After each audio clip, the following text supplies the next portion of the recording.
Welcome to the channel, Hayward here. This is video number 2 in the series of learning to light from the ground up using constant lights. In the first video, which I'll link in the comments, I made a recommendation for a good light to start your journey with.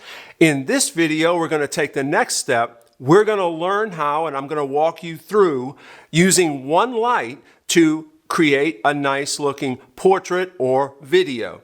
I'm going to demonstrate this using a portrait setup, which is what I do. However, this same setup works perfectly for video. In fact, it's almost the exact same setup I'm using here to shoot my videos for this channel. So the first thing we're going to do is I'm going to walk you through the setup, placement, position, how everything is done. So here's our setup. We've got the G200 with the 60D softbox. This is the power supply hanging on the light stand. So one thing I didn't mention in the first video that's really convenient is if you've got to have this light stand really high, it's nice to have the controls down here to change your power. I have some other lights that don't do that, and it's really annoying. So the rest of the setup is we've got subject's going to be here. It is about a foot off of this background. The reason we're so close to the background is so that the one light lights the subject, falls off, but still has enough lighting for the background. So for our first setup, one light is lighting the background with nothing else. We're using the grid on the softbox. Okay, so that's the setup. Very basic, very simple. You can do it pretty much anywhere. So the next step is to look at how do you get your exposure. All right, so we've got our subject Bea here. She's volunteered for this to be x-rayed, so we're gonna go ahead and do this. So the next thing we have to do, we've got her in position over here. We're gonna meter for the exposure. So I've got I could be using the camera exposure, but as you know from my other videos, this is a lot easier and it's more trustworthy. So we're strictly one light with the grid, and we're gonna meter right at the face. And the exposure is 5.6. We're at ISO 400.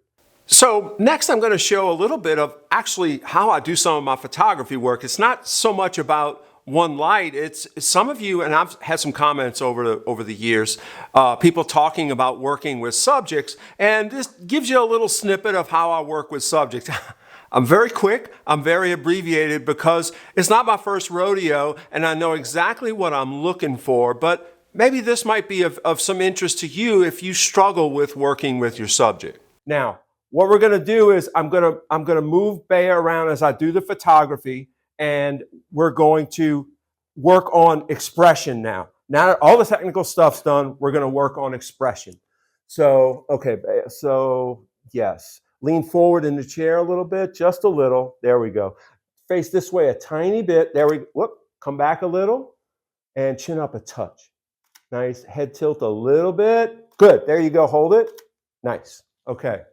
Very nice. That is really nice. Okay, and here's a look at the still I just shot. Now, I'm going to be showing stills from all the variations that I'm going to shoot, but you're not going to see a lot of difference because of what I'm doing to compensate and to take into account the changes I'm making. The idea isn't to see a great difference. The idea is to have a very subtle difference for a very specific purpose. Okay, so the first shot was with a grid, which focuses your light into a narrower area. Let's change it up a little bit. Let's pull the grid out and have the open diffuser and look at what happens. Okay, we're going to change it up a little bit. We're going to pull the grid off, and we're going to have obviously brighter light, so we're going to have to cut that down a little bit. Let's cut the exposure down here a little bit. Now we have to remeter because it's a different exposure by a lot. Yeah, it's a full stop difference.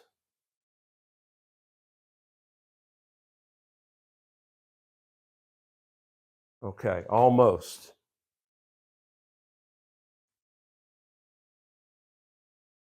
Okay, now what you'll see is the first thing is we've got light going everywhere now. Without the grid, light is going everywhere. The backdrop is almost the same exposure as Bea. So let's take a shot and see how this looks. Okay, so we've pulled out the grid. Let's look at the image we shot with the grid pulled out. It's still a nice image, but what you're going to notice is that there's more light on the backdrop. And I don't always love that. Some of this is pretty subtle and hard to see on video. Finished images have a lot more detail than what you're going to see on the video. But what we're going to do next is we're going to reposition the light a little bit to keep nice exposure, but get some of the light off the backdrop. Okay, so without the grid, we've got light spilling everywhere. So I'm going to change the angle of the light to get some of that off the background. So I'm going to bring it around more to this side, like this, and the light is now going further this way. The light on Bea's face is not very changed at all. So let's look at the camera and shoot that. We're going to take this shot. The first thing I want to point out is that because I moved the light, the contrast has gone up. So I'm going to take the exposure, and what you'll see here is Bea's exposure is a little much on this side, but the background is a lot better. I'll show a still in the video, but we've tamed down the exposure on the background without losing the exposure on Bea. Okay, so without the grid, the repositioned light, let's have a look at the image that comes out of the camera with that. What you'll see is, again, exposure on her face is still fine. The backdrop is darker, and you'll also notice that the hair on the right side of frame is very dark. So we've got increased contrast. Not a bad thing. You might like that look. We're now going to address that increase in contrast and try and tame it down a little bit. All right, so in order to get the contrast evened out, we've got good exposure on one side of the face, but we have dark shadows on the side. So I'm going to bring in a reflector. We are still only using one light, but if you notice, if you can see when I turn that reflector to Bea, it lightens her hair tremendously on and off.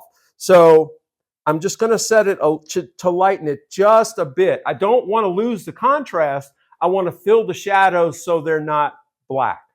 Okay, so here's the image with the reflector. You're not going to see a huge difference, but on the right side, you'll see the shadows are just filled a little bit more, and you'll see a little color in her hair. Again, on video, you can't always see as what a finished image would look like, and occasionally I'll do some post-processing to touch it up, finish it up, you know, like what you would do to deliver it to a client. So there you go. There's your one light introduction for photography and or video. I hope you got something out of it. In future videos, we're going to add some more lights, do lots of different things. And if you got any questions or comments, hit me up in the comments. Until the next video, cheers.